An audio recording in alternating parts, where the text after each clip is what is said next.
Larry, thank you for being here, and I really appreciate that you and your team took a closer look at this case, because as I talk to people about it, not being from Chicago, this is an infamous cold case. It has gone unanswered for 60 years. What is it about this case that still stands out in so many people's minds? Well, I think we're so used to hearing about unusual murders in this media age, but back in the 1950s, this was highly unusual because it was a stranger murder.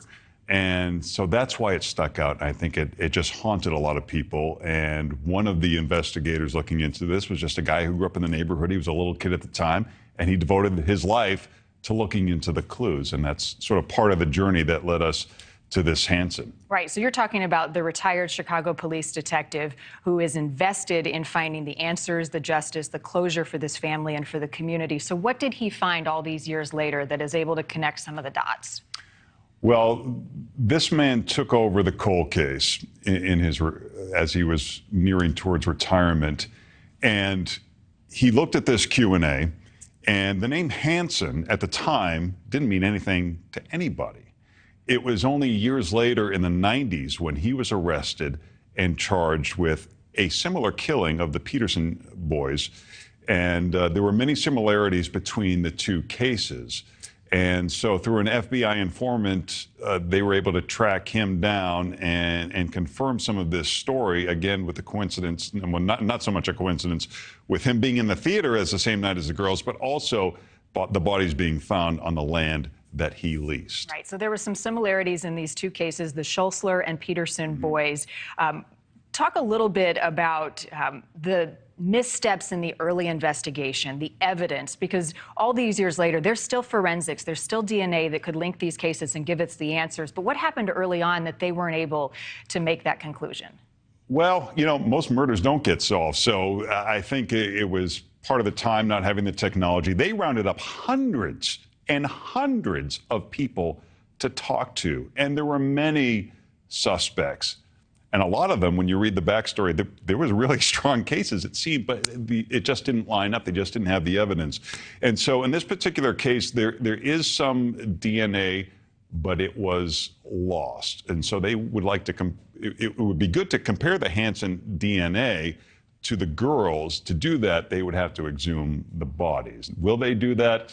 It's a little unclear at this point. Well, and Hanson was charged, sentenced, died in prison in 2007. Talked about the boys. Did he ever talk about the Grimes sisters? He never did talk about the Grimes sisters, and officially he denied everything all the time. But the evidence against him was pretty heavy. And so I asked the cold case detective, well, if he went after boys, isn't it unusual that he would go after girls? And he didn't seem to think so. He thought for sexual predators like this, it was more of a power play. And he also thought that Hanson and his brother had ties to the mob, and they were doing porn films, and that maybe that was a part of this situation. So there are still a lot of unanswered questions. Right, and exhuming the bodies in any case would be a major, major step. Is the case being actively investigated by anybody in the Chicago PD currently? Well, it's an open investigation, okay. And the Sheriff's Department will tell you that they have a lot to do on their plate, and things like cold cases are certainly not a top priority. Will they exhume these bodies? That remains to be seen. I don't think any decisions have been made, but that's certainly something we'll be following up on. Larry, the public is very interested in this case. How about any remaining members of the Grimes family? I know you talked to one sister. Yeah, there's one sister who is still alive, and the idea is, to bring closure to these families. And as the detective says, you wonder, something as horrific as this, does it ever really bring closure? But I think it's important for society